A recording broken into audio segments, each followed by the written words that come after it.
teams have been very complimentary about how the Hancooks have worked. They've been with us for several years now, and they're doing a great job. The local sanction is by FCCA Pro Racing, which is an ACUS affiliate. That is, ACUS is the FIA affiliate in North America. And of course, Pirella Motorsports Holdings has the promotional rights to the series, all three of our series.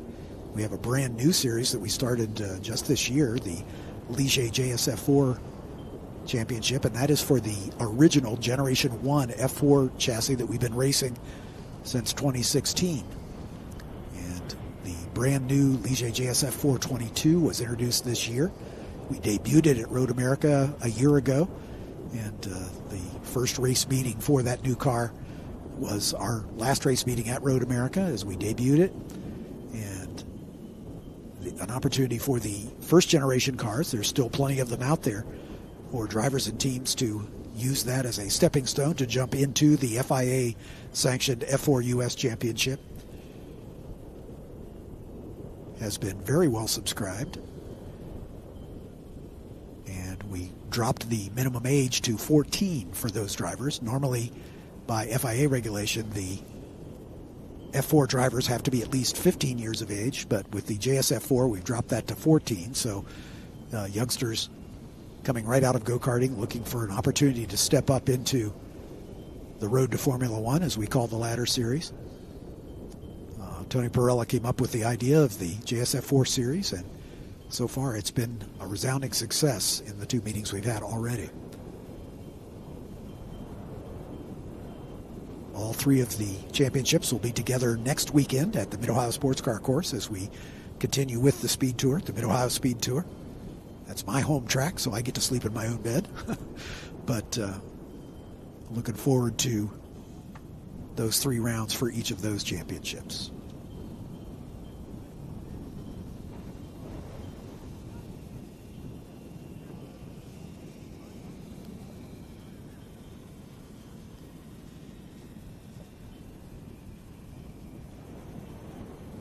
While we're waiting for the word from race control as to when we might get this restarted, let's talk a little bit about the teams that are racing here this weekend in the Formula Regional Americas Championship.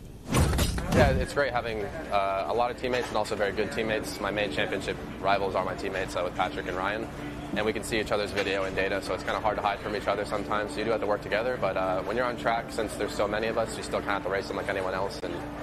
And yeah, it's great to have you learn so much from experienced teammates and fast teammates, a lot more than you would without any or slow ones, so it's good. It makes it easy and tough at the same time. I mean, we have data shared and video shared between us, so everything that I do, the other guys are able to copy, but as well, everything they do, I'm able to copy. So it helps us overall become faster, but also makes us a lot closer. I think if we were all individually doing our own thing, the results would look a little bit different.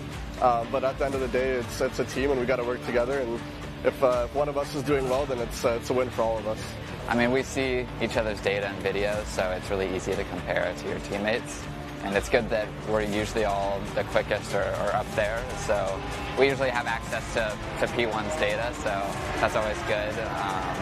But yeah, you do start to see, kind of driving styles or little quirks or techniques over the season for your teammates. It's interesting because they're all around you, right? So you're always like talking or seeing each other walking around. It's definitely really interesting because we also share the data, which is super nice. So we know where we're supposed to be at. So I can go look at one of the other drivers' data and be like, okay, that's what he's doing, which is a huge benefit, right? Like the other guys can't really do that because the fastest guys are under our tent, right? So they can't really take our data. But yeah, it's definitely cool having them around and talking, and everyone has different experiences, right? So like this guy will drive this way, and just like kind of like learning from them as well. It's really cool. Well, honestly, when you get behind the wheel and you get out on the track, everyone is competition. So it actually really helps us. Everyone's quicker because there's more of us. We get to see things that other teams that don't have as much data don't see. We can try different strategies and change setups on the cars, and it's very, very technical. Racing is just a little bit in the car, and 90% of it is done in the trailer with the engineers and the mechanics doing setups and making changes. Data is everything. Yeah, obviously I don't have anything to compare to, so except the lap times, but you can't really see that much out of that. But I mean, we just need to work on that and, you know, work forward. So it would be easier if you have you know, data to look at to see the difference. If you were slow in that corner, or, you know, it's difficult to know when you're the only one to look at. You can only really look at the video and see if you're doing anything wrong.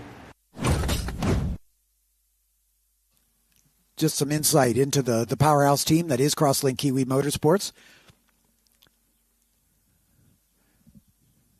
And we're just getting updates that the 5-minute warning's been given to these drivers who are about ready to restart. There will be 10 minutes remaining once we get rolling once again. Just had information passed to me that there were 2 cars involved in that incident there at the chicane. Rico Slauman was the other in the 25 car, as well as Landon Montrano Lim in the 73. Both drivers out of the car and appear to be okay. Precautionary checkups, of course, to still be done, but that's the word that we're getting. Both drivers apparently okay and out of the cars. So we will restart with 12 cars in the field rather than the full 14. But we're under 5 minutes to go here. And again, we'll have 10 minutes of racing left once we head around. It'll be a single file restart. We don't do a standing start for restarts in this situation after a red flag. So it'll be a single file restart.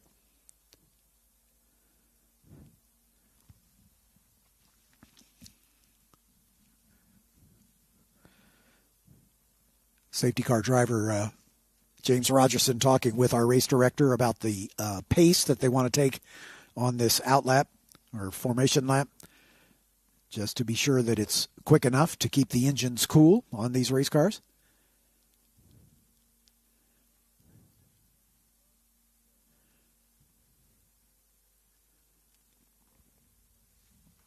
One minute has been the warning given. As the safety car begins to roll away, the drivers will be restarting the cars. These cars have starters. They don't require an external starter like an Indy car. But anybody who's been around racing motors knows that sometimes racing engines don't like to restart when they're hot. So hopefully everybody will be able to get it fired up. We haven't had any problems in the past, but we don't normally run in these kind of temperatures either. One of the reasons that we race at New Orleans as our first race of the year is because the temperatures down there are a little less rugged than they can be in the middle of the summer. And the field's rolling away. The 22 car of Hayden Bowlesby will be required to hold in the pit box until everyone has gone by. And let's make sure everybody is restarted. They have. Nico Ambiato will be next in line, and then here comes Hayden Bowlesby. Again, because the repairs had to be made or were chosen to be made by the team during the red flag condition, he has to go to the back of the line for the restart. So the safety car with some pace, making his way through turn 3. Once again, we can't say enough good things about the track crew here at Indianapolis Motor Speedway. Fantastic job keeping these cars and drivers safe, and when barrier repairs are required, they do so with great expediency, and we thank them and appreciate their hard work on our behalf for all of our racing here this weekend. The SVRA has kept them busy as well.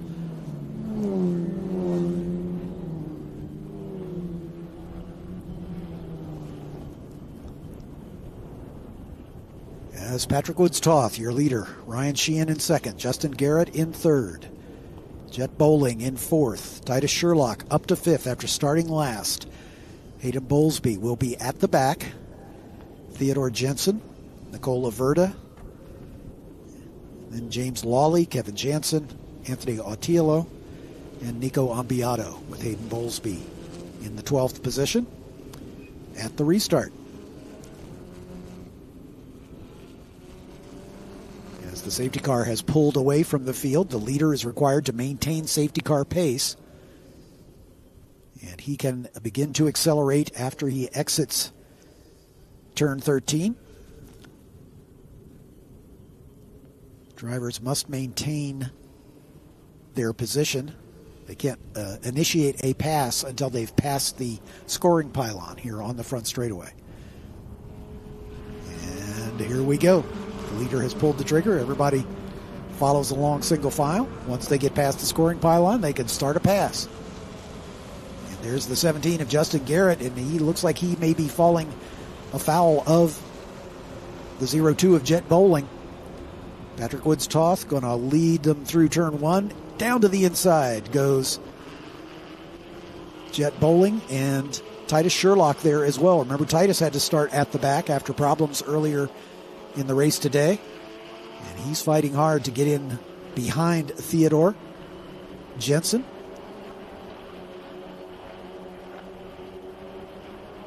So there's Jensen, Titus Sherlock, and then just behind him is Jet Bowling, I believe, but the top two as they were. Now there's Jensen up into the third spot with Titus Sherlock just behind him. So Theodore Jensen looking for his second podium on the weekend, on his debut weekend here. Titus Sherlock certainly anxious to get back on the box if he can. Titus has had 2 wins already this season and another podium, all that at Road America. But no joy so far this weekend for him. He has not scored points in either of the first 2 rounds, so retribution is something he's looking for, and he'll do his best to find a way around. With 8.5 minutes remaining on the clock. The 2 leaders come by, then this battle for third between Sherlock and Jensen as they come down into turn number 1. I don't think there's enough closeness for anybody to make a move. Just behind them is Jet Bowling and Nicole Laverda. Justin Garrett, who was up into a podium potential, got swamped at the start, all the way back to 7th now. Just behind Nicole Laverda. James Lawley, Kevin Jansen, Hayden Bowlesby has picked off Nico Ambiato and Anthony Autiello. So Bowlesby working his way back forward after that wing change. He's up into the points in 10th right now. Turn our attention back to the front with Woods-Toth with about a 5-car length advantage, I would call it. At the line, it was about half a second. Great battle for third between debutant Theodore Jensen, Danish driver, and Titus Sherlock. One of several Texas drivers in the field. Titus out of Prosper, Texas. This third place battle is a dandy. Jensen has been a real revelation to us here, as he did not race with us in the first 2 rounds at NOLA and Road America. Making his debut here this weekend, and he has been on the pace from the jump. I looked at the results from testing on Thursday, and he was at the top of the charts in one of the test sessions. That might be skewed just a little bit because he's a new driver. He didn't have any used tires to carry forward for those practice and testing sessions, so he was probably on a new set of tires, which may skew the results just a little bit. But in race mode, he backed it up with a podium finish in his very first race with us, and then backed that up with a 4th place finish in race number 2. So he's the real deal for sure. We'll see if he can hold off Titus. Titus raced with us in the F4 championship for the past 2 seasons. He was the vice champion a year ago of the F4 championship behind Patrick Woods-Toth, who won the championship, obviously, and the scholarship to step up. Titus had 2 wins and a pair of other podiums in the F4 championship a year ago.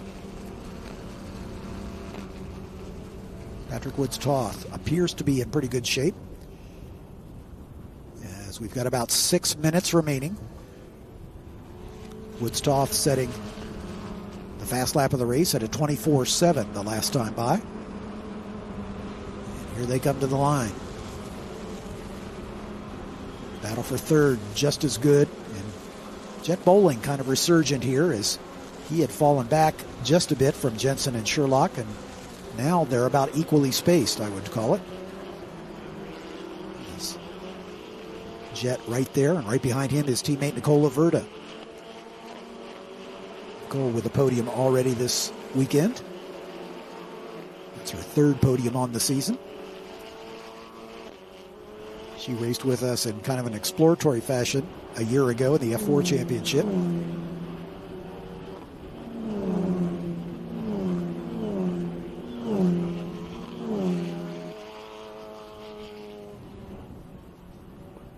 Great battle for the third spot. Titus Sherlock right on the gearbox of Theodore Jensen. Ooh, looking for a move here at turn 8 and then 9. They're side by side. Sherlock goes a little wide to force Theodore Jensen off the track. The race director will have a good look at that. So Theodore Jensen drops back a couple spots, losing all the momentum, having to go off into the grass. So that'll move Titus up into third.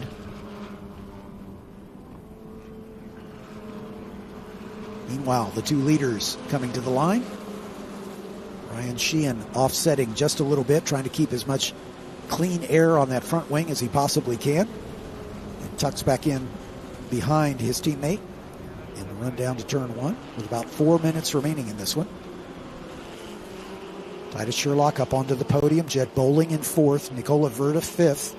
Theodore Jensen rejoined in 6th. Justin Garrett in 7th. Hayden Bowlesby, after starting at the back on the restart, stays in 8th. Ambiato and James Lawley, the final in the points-paying positions.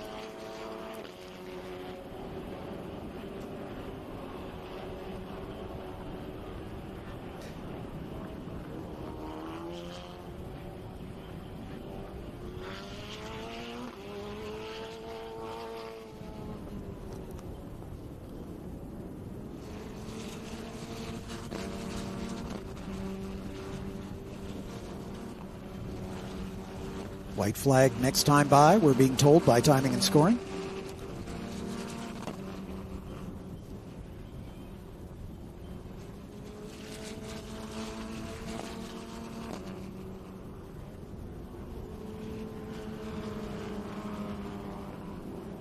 Patrick Woods-Toth bringing it onto the front straightaway. The white flag in the hand of the starter.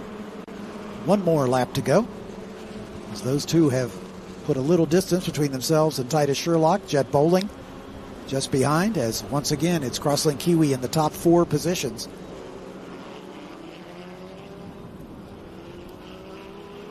As we follow this lead battle as they make their way around on the final lap. Unless Woods-Toth makes a mistake, it looks like he might have a win in his back pocket. But we also understand we might have had a couple cars come together at turn 1.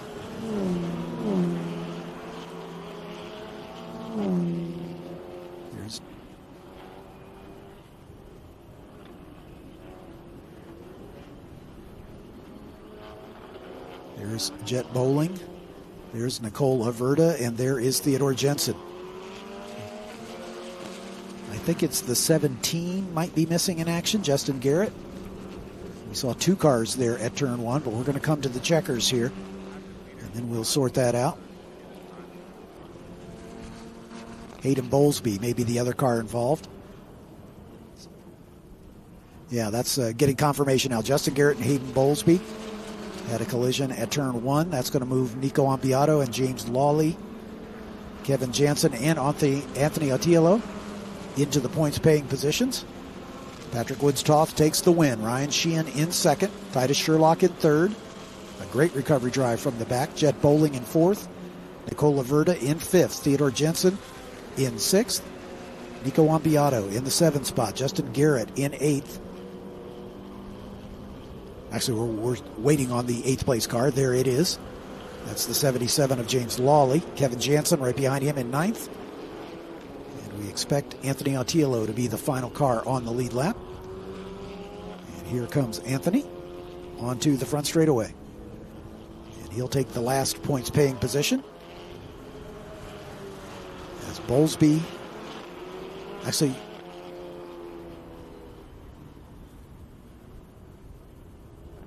Justin Garrett, Hayden Bowlesby not finishing in the points. Rico Slauman and Landon Montreo-Lim involved in the incident at turn 5.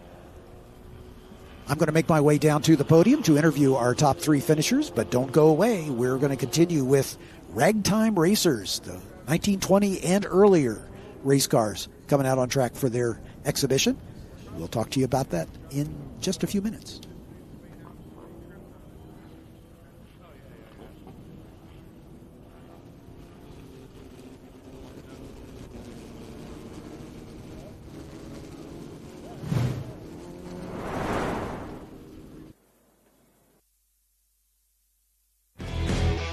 Road America Speed Tour returns to Road America June 28th through the 30th, featuring the Trans Am Series presented by Pirelli, the Cube 3 Architecture TA2 Series, International GT, PSSA, FRP, and Optima Search for the Ultimate Street Car. Saturday, you can take part in the Haggerty Cars and Caffeine Car Show with Parade Lab. You do not want to miss the Road America Speed Tour. For tickets, simply go to speedtour.net.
All right, let's get our podium celebration underway, get our drivers to get their suits zooped back up. Finishing in third spot, 2 wins and now 2 podiums on the season for Titus Sherlock.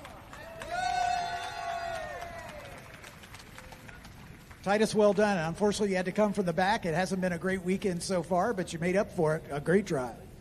Yeah, I had to start from the back, having broken down in race 2 leading, but yeah, I made the most of what I could, and I think I maximized the result today. Anybody to thank? The whole Crosslink Kiwi team. It's been a rough weekend, but they've been working hard the whole time, and I can't thank them enough. Everyone that comes out to support me, my uncle, my girlfriend, everyone watching at home, thank you. And anyone else I forgot, thank you. Congratulations. Thanks. Third place finish for Titus Sherlock, ladies and gentlemen. Now with 4 podiums on the season to go with 2 more wins, Ryan Sheehan, he's still your points leader. It was a hot race. Oh, it's very hot. Yeah, sitting in the pit lane for that long didn't help, but yeah, I was able to bring it home. Did that help make the tires last a little longer after the restart? Yeah, probably. The last 2 laps weren't very fun with the tires, so I'm kind of glad we didn't have to do a full race on that set. Cool breeze. Well, it looks like you're going to carry the points lead into the next round. Anybody you'd like to thank? Yeah, the whole Crossing Kiwi team, my parents, my engineer Steven, my sponsors, Harrison Noel, Sawbelt, Goose Creek. Big thanks to them. Congratulations. Thank you. Second place finish for Ryan Sheehan, ladies and gentlemen. Now with 4 wins and 2 other podiums on the season, Patrick Woods-Toth, ladies and gentlemen. Patrick, congratulations. I know you had a little spin in the race just earlier today, but you made up for it in good fashion. Yeah, it was a pretty straightforward race 3. Just got a good start and held the lead. It was pretty hot, especially like Ryan said when we were in the pits, but luckily we had some fans who were blowing some air on us, and yeah, just managed the tires, managed the engine, and it was a really good race. Anybody to thank? Yeah, of course, Crossing Kiwi, Orlando, FSMQ, Ron Fellows, my family, my friends, everyone. It was a good day. Congratulations. Top of the box for Patrick Woods-Toth. I want to acknowledge our drivers with the Radford Racing School hats on. The Radford Karts to Cars Scholarship is what Patrick Woods-Toth took advantage of to move into the F4 Championship a year ago, and look where it's landed in. He took the championship as well as certainly been among the front runners in the Formula Regional Championship all season long. We'll now go to the Ligier hats as we thank Ligier, the builder of these beautiful F3 chassis, built to FIA safety specifications to keep our drivers as safe as possible.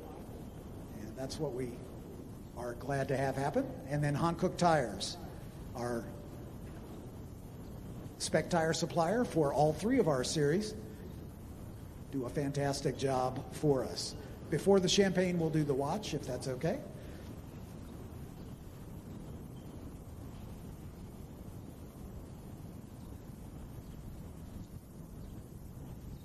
At the end of the day on Sunday, we have one more award to give. The stewards of the meeting vote on the Omologato perfectly timed move of the race. And basically that's for the driver who, in their opinion, has done the best job over the course of the weekend. And to present the watch, I would like to welcome Nicole Haverda, ladies and gentlemen. Congratulations, Nicole.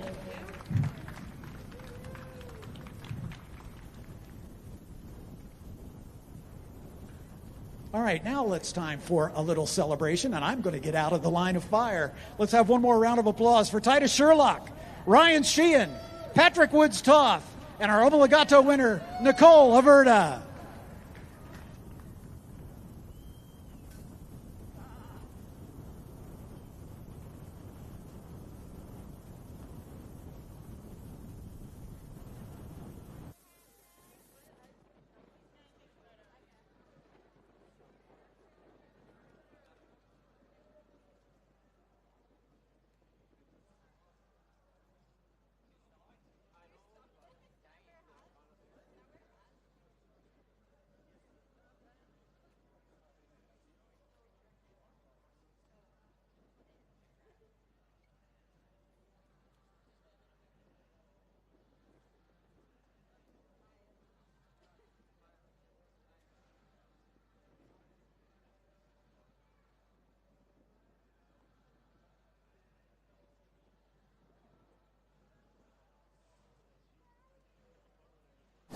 Well, this is coming to you live from Indianapolis Motor Speedway. It's hard to believe, but this is the 10-year anniversary of holding a SpeedTour event at Indianapolis. It started out with just the SVRA doing different vintage groups, and today it's expanded to over 300 cars are racing here this weekend. And what a mix of classes and groups that the fans will have a chance to see. Let's start with the oldest. In this shop, you'll see there's 19 race cars that were prepared as they were raced pre-1920. So from 1900 to 1920, that is one race group that we call the pre-war class. That's organized by a guy named Brian Blaine, who brings this show around the country. The interesting thing, one of the cars here raced in the very first Indianapolis 500. That'll give you an idea of the quality of cars that are here. Then going forward and through the litany of classes, Group 1 is small bore production cars. Cars like Triumphs, MGs fill that class. Group 2 is open wheel formula cars, predominantly run with Formula Fords, but we also have a subgroup within that of Formula B cars, predominantly being Brabham cars. In fact, Jeff Brabham himself is racing here this weekend. Group 3 is also small bore production with just a little bit bigger displacement, but still typically 4-cylinder or less. Group 4 is from 1954 to 1959 production cars, U.S. cars. Group 6 is Group 5, I'm getting them all out of order. There's too many classes. Group 5 is, for the most part, sports racers. They're purpose-built race cars with small bore displacement. Group 6 is American muscle. Big block, small block, Corvettes, Camaros, Mustangs, Challengers. These are ground pounders that guys like me grew up with. Group 7 is a purpose-built race car that has a bigger bore. Group 8 is medium bore production cars. Cars like Alfa Romeos, Ferraris, Porsches, etc. Group 9, watch out. These are Indy level cars, Formula 1 level cars, open wheel, crazy fast. Group 10 is newer production cars. Group 11 is prototype cars. And Group 12 is newer production cars. And within the Group 10, to back up, there's also a full dedicated stock car class that has former NASCAR Cup level cars in it. So if you're a race fan, something that tickles your toes is here, I can tell you. It is a fabulous event, and it's just so nice. I mean, for me, to come here every year. As a kid, I watched the 500 dating back to a black and white TV. So to come through that tunnel, go out through Gasoline Alley, I've personally raced here for some of our events. It's magical.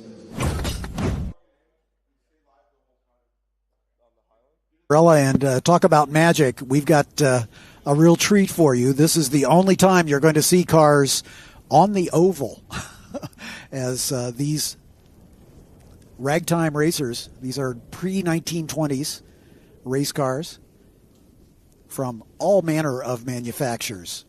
We've got a Locomobile, we have a National, we have an EMF, we have a Packard, we have a Rio, we have a Romano Sturtevant, we have a Hudson, we have a Hall Scott, we have a Buick, we have a Lexington, we have a Duesenberg, and a number of Ford-based racers. The Fords, of course, all derivative of the Model T, as the safety car is going to bring them around up onto the high banks of the Indianapolis Motor Speedway. Of course, when these cars raced, this was a brick-paved speedway, hence the name, the Brickyard. And this is a chance for them to really get back to their roots, as some of these cars actually raced in the Indianapolis 500 back in the day. The Ford-based cars, as we talked about, basically Model T-based, all on the four-cylinder, 177 cubic inch Model T motor. But a few speedy upgrades with an overhead valve conversion. That's certainly not uncommon. And different transmissions. They have a stock planetary two-speed transmission, but a lot of these teams will retrofit them with a 3-speed auxiliary transmission behind that, and then a 2-speed rear end, giving them 12 different forward speeds. The Lexington Minuteman 6 was powered by an Ansted 6-cylinder motor with 224 cubic inches. Overhead valves making about 73 horsepower back in the day. Wire wheels with rear mechanical brakes. The Lexington company began building cars in 1909. That was 2 years before the first Indy 500, and they were in Lexington, Kentucky, hence the name. But then the factory was moved a year later to Connersville, Indiana, where they stayed until 1926. Ansted Engineering was supplying engines for them. And they were used in pretty much all the models. The Lexingtons were well known for participating in the Pikes Peak Hill Climb. They won first and second place and finished in one of the top 3 places every year thereafter. The Locomobile Model I is a Locomobile T-head 4-cylinder, 471 cubic inch engine with a 4-speed dual chain drive transaxle. 110-inch wheelbase with a steel frame weighing about a ton, 2,200 pounds. Locomobiles originally were steam-powered and were known as the... They licensed their power plants under the Stanley patent for the Stanley steamer, which a lot of people have heard of. Yes, they're going to line up in rows of 3 and come to the front straightaway. It's the only time you're going to see cars going this direction on the racetrack this weekend.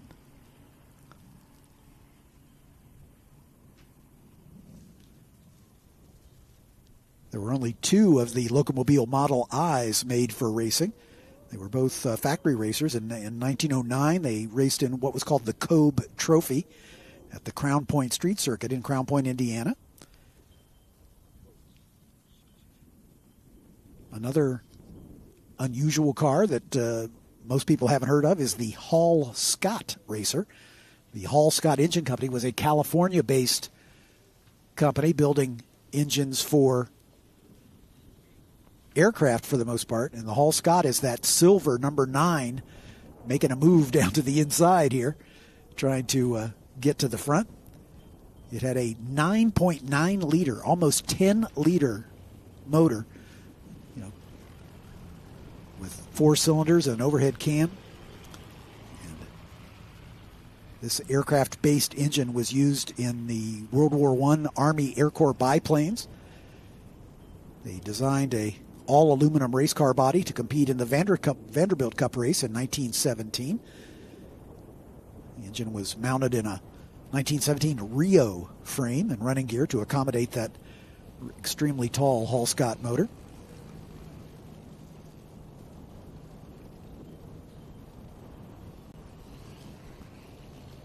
This engine produces about 125 horsepower, which is double the power of the automotive engines of the day.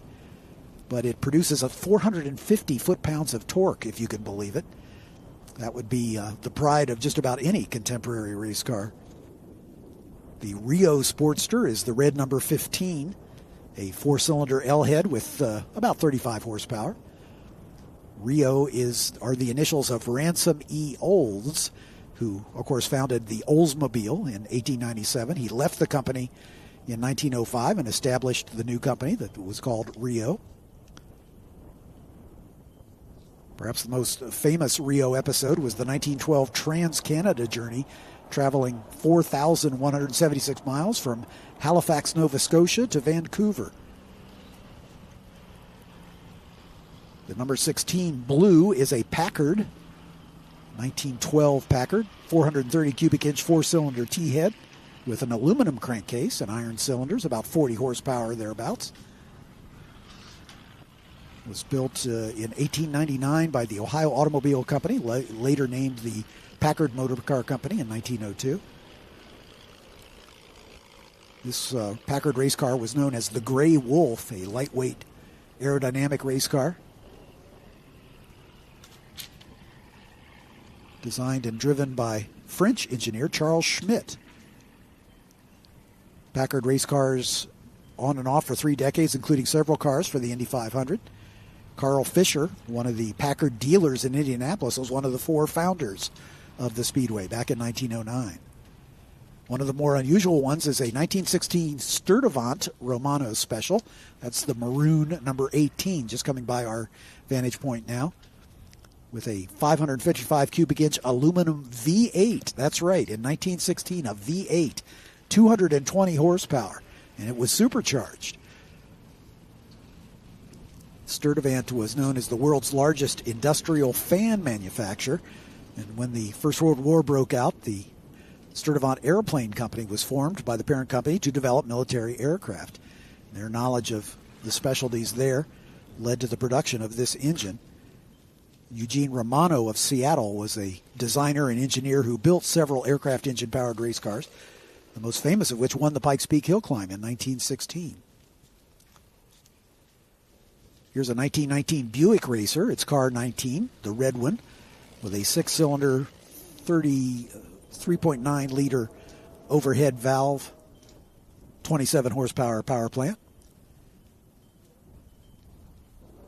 Buick has a long list of participation in auto racing. The racing team in 1909 fielded cars driven by the likes of Louis Chevrolet and Bob Berman, winning trophies for the very first race at the Indianapolis Motor Speedway.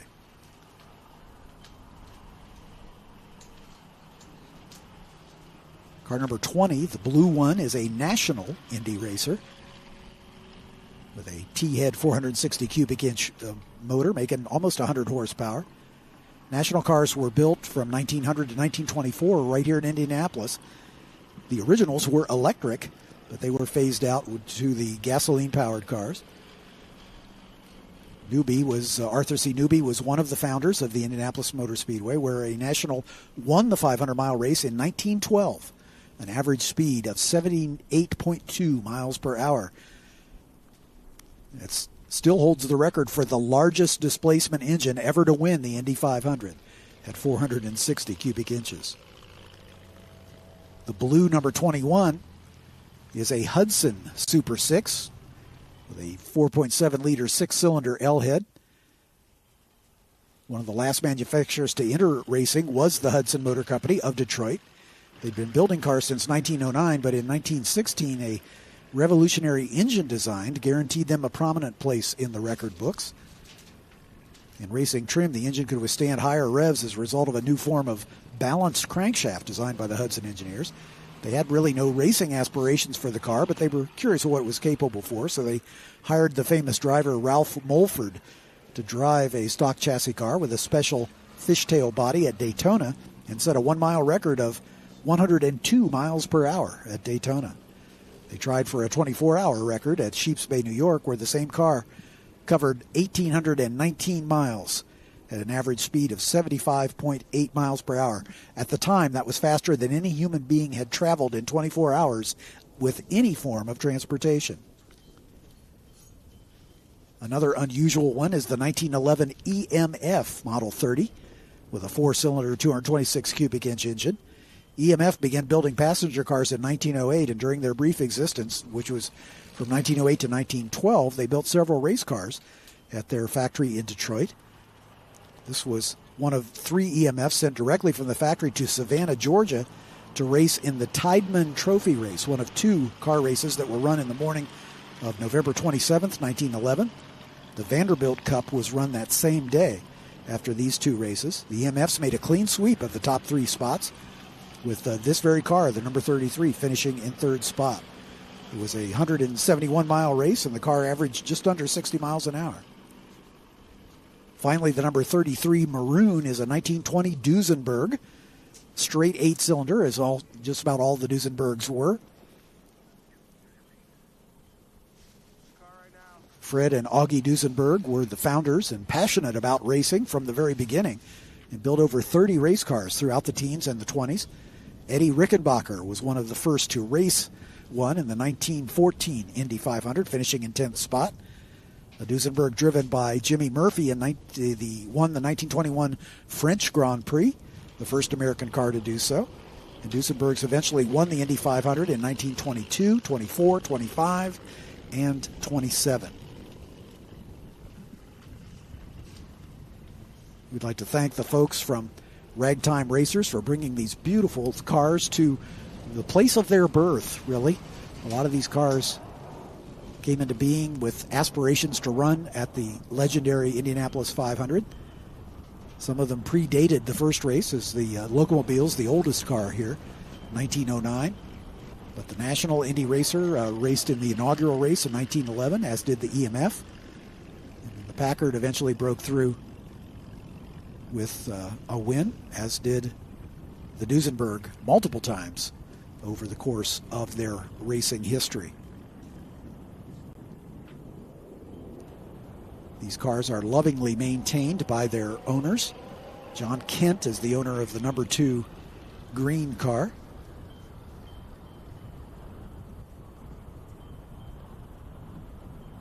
Dan Ursig is his driver.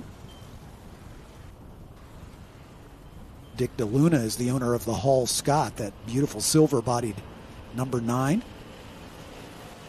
Sean DeLuna is the driver of that car.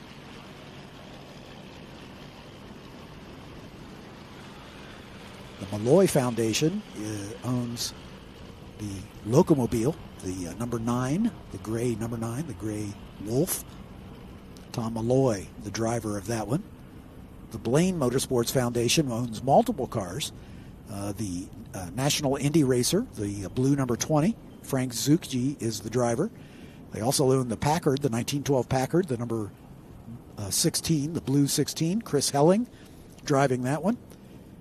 They also own the Romano Sturdivant, Eric Ramos driving that maroon number 18. The Hudson is also a Blaine Motorsports Foundation car. Frank Walka drives that number 21 blue car. Charles Test drives the Lexington, the 1920 Lexington, the yellow number 7.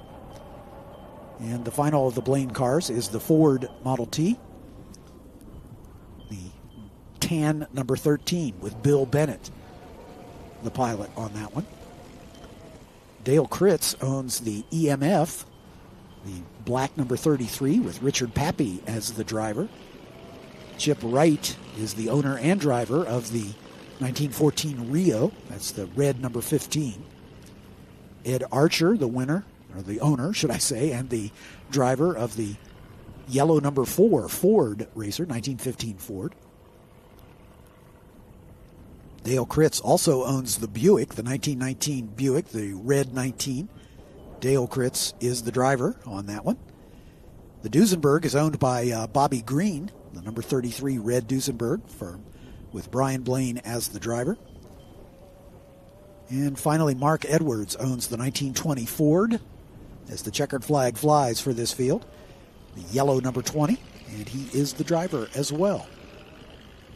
If you haven't had a chance to do so, if you're here at the facility, we certainly encourage you to make your way over to their paddock right at the base of the pagoda in the paddock area. You can see their big hauler there, and all these cars are lined up for you to see up close and personal. Hard to believe that we've come so far in 100 years as far as the sophistication of what we call race cars, but these are the foundation pieces which we all aspire to as fans of fast motor cars. This is what constituted a fast motor car back in the day. Of course, the riding mechanic was de rigueur in that time, as the mechanic not only was there to provide visibility for the driver, as he was the sort of the eyes of the driver over the back of the car, and also responsible for maintaining fuel pressure and oil pressure and whatever, often with a hand pump off to the side of the car that the mechanic would have to pump up to keep the fuel pressurized and flowing into the engine. And of course, the riding mechanic was also there to help with repairs should anything break down, and these cars, frankly, did break down a lot. So having a mechanic on board was certainly a good thing. Ray Haroon, who won the original Indy 500 in 1911, was credited with inventing the rear view mirror because he felt that the Marmon Wasp was reliable enough that he could drive it alone rather than have a riding mechanic, and didn't want the extra weight of the extra passenger. So he fabricated a mirror that mounted to the cowling so he could see behind him without having to risk running into somebody through the turns. And he is credited with having the first rear view mirror in a race car.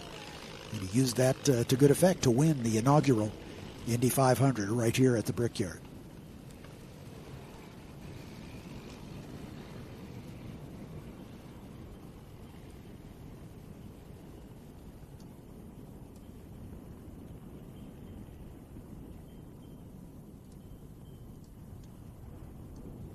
You know, speaking of the Brickyard, there's some trivia that Pam Shawtraw dug up for us regarding the Indy 500. A lot of people think that the first race here was a car race, but the first race was actually a balloon race, which took place while the Speedway was being built. The first car race actually was held in mid-August in 1909. Bob Berman drove a Buick to win the first auto race at the Indianapolis Motor Speedway. It was called the Prestolite Trophy. It was 250 miles long. The question is often asked, why is this place called the Brickyard? Well, it was paved with bricks originally. It was originally considered that they would pave it with reinforced concrete, much as they did over in Europe at the Brooklands circuit.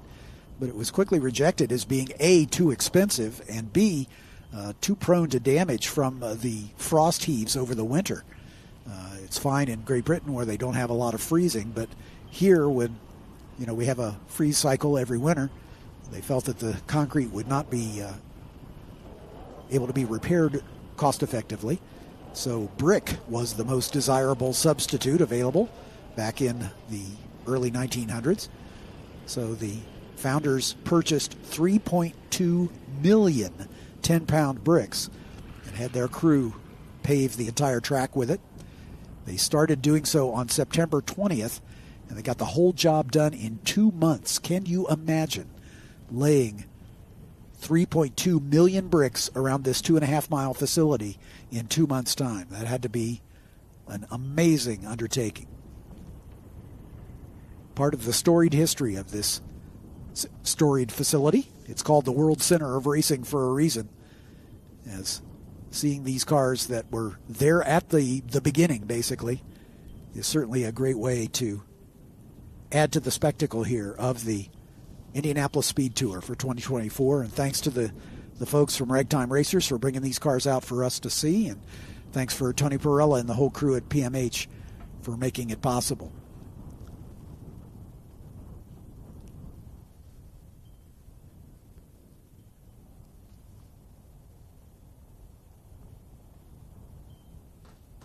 We had an interview talking to one of the Ragtime Racers. Let's hear that interview now. My name is Brian Blaine. I'm here with the Ragtime Racers, a group of pre-1920 race cars, creating what we call race exhibitions, where we show people what racing looked like 100 years ago. The cars are all original race cars.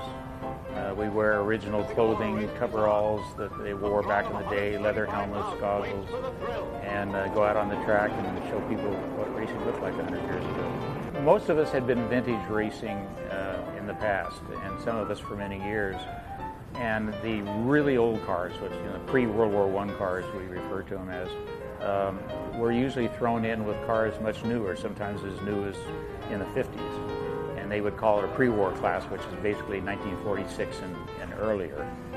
And the problem that we ran into was that you've got cars that can't do over 50, 60 miles an hour, and you've got cars that are doing 160 miles an hour. And so we decided to organize a group so that we're only the pre-1920 cars, and we do our thing as a race exhibition. So we don't wear modern helmets, we don't wear fireproof clothing. We wear the leather helmets and goggles. The car can't have any improvements on it that weren't available in 1920. So if a turbocharger was invented after 1920, you can't put a turbocharger on it. And the cars are as close to original racing condition as we can make them. This is a 1912 Packard. We think this is the oldest Packard race car that still exists in the world. It was found in Argentina back in 1950, and the fellow that bought it started to collect the parts necessary to make it into a street car, and spent 50 years literally gathering up parts, but he never finished putting it together. This was the beginning. This was the embryo of racing that we have today. Not just the cars, but the technology and the drivers and the learning curve that they all had to go through. It's a part of our history that has almost gotten entirely lost until we started bringing these cars out so that people could see them again and hear them and smell them. And, there's nothing like the sound of a 450 cubic inch four-cylinder engine with pistons as big as coffee cans, burning castor oil. There's just nothing like it. Thanks to Brian Blaine, as obviously one of the principals of the Ragtime Racers making these cars available to us, and we certainly appreciate it. We have got 2 more races to go for those of you joining us on the live stream. Group 9 is coming up next in about 2 minutes. So we're just about ready to send out the fastest cars here this weekend. These are Wings and Slicks Formula cars, including a couple 2007 vintage Champ cars, and then a lot of Formula Atlantics and Formula 1000 cars, some of them relatively contemporary. There's a 2012 JDR in the field, a 2014 Van Diemen Elan. All of these cars built for speed, and unlike the cars we saw earlier in the Group 2, just prior to our... We started our afternoon cart of racing with the fan walk. Those cars